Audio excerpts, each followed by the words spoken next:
Good morning, this is Mission Control Houston. Thank you for joining us now for today's ISS Update this Thursday, November 3rd. We're now coming to you from inside the International Space Station Flight Control Room of the Christopher C. Kraft Mission Control Center, where the team seen here has been monitoring the systems aboard the station and supporting the day's activities of the Expedition 29 crew members. Leading the team here in the station flight control room today is Flight Director Dina Cantella, seen here on the right-hand side of your screen, with Jeremy Hansen of the Canadian Space Agency there next to her, who is serving as Capcom, relaying all ground messages up to the crew. Aboard the orbiting complex, Station Commander Mike Fossum and Flight Engineer Satoshi Furukawa and Sergei Volkov are in their final month aboard the orbiting complex as the Expedition 29 crew. Commander Fossum, Volkov, and Furukawa had launched to the orbiting complex aboard their Soyuz spacecraft as the Expedition 28 crew this summer on June 7. They docked to the Rosviet module of the space station 2 days after their launch on June 9. Today, they will complete their 150th consecutive day in space with a little less than 3 weeks left before they return to Earth on November 21st.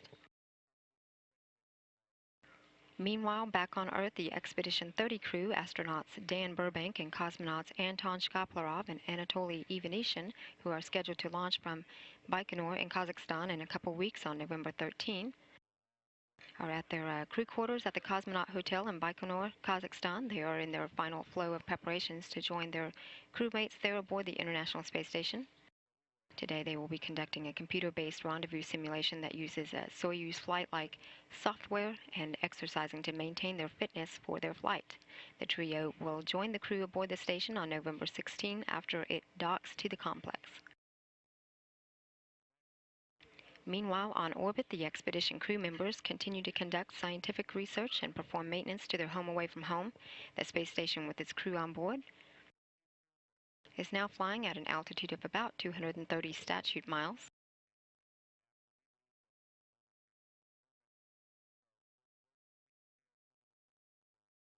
The orbiting facility is now making a northeastern track just across the North Atlantic Ocean, or has made it pass across the North Atlantic Ocean, and is now making a pass just toward the southern tip of Ireland. After the crews wake up at 2 a.m. Central Time today, the expedition crew participated in the first of 2 daily planning conferences with ground controllers at mission control centers around the world to review the day's activities and plan for the next set of tasks.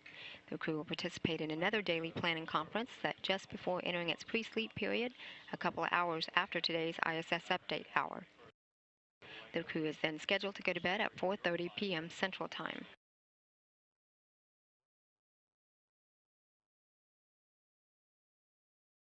Just at the top of today's update hour, Commander Mike Fossum had participated in a live downlinked interview with local media Houston Chronicle to talk about current and ongoing science experiments aboard the space station. During this hour, Fossum will record a message for later downlinking and also stow away the camera and hardware that was used during this morning's media event. Meanwhile, Flight engineer Sergei Volkov will spend much of this hour transferring supplies from the newly docked Progress cargo ship that had arrived yesterday and updating the onboard inventory management system. Satoshi Furukawa is working in Node 3 to swap out a failed laptop with a spare laptop and establish a connection to the related network.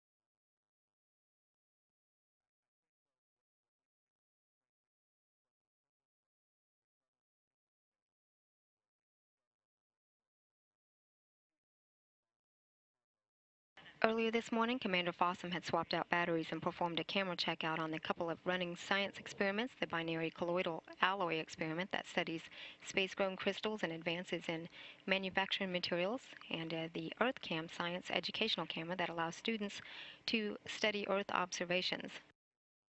With the crew's upcoming departure of the complex scheduled in less than 3 weeks, Fossum also worked on preparations for the crew's undocking and return to Earth later this month.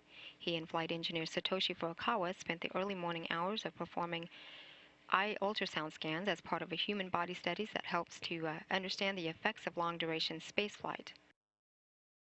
Meanwhile, Volkov had worked in the Russian side of the House on a study known as Identification that investigates the dynamics of activities like yesterday's Progress cargo docking. He also spent much of the morning transferring the supplies from the Progress cargo ship that docked to the station yesterday morning on November 2nd, which also marked the 11-year anniversary of the first vehicle to dock, carrying the first expedition crew to the International Space Station.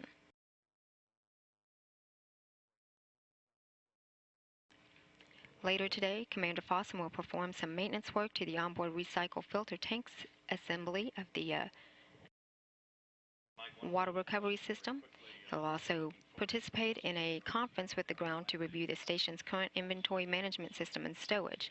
Flight engineer Sergei Volkov will wrap up the day's cargo transfer work from the Progress that arrived yesterday morning and perform daily routine maintenance to the Russian life support system known as SOJ.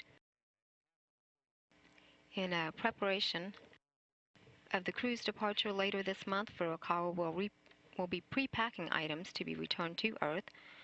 By the end of the crew's workday, each crew member will have performed their daily 2-hour exercise regimen. The onboard gym is equipped with a treadmill, a stationary bicycle, and the advanced resistive exercise device that simulates weightlifting here on Earth. The crew is then scheduled to go to bed at 4:30 p.m. Central Time for tomorrow's wake-up at 1 a.m. This is Mission Control Houston.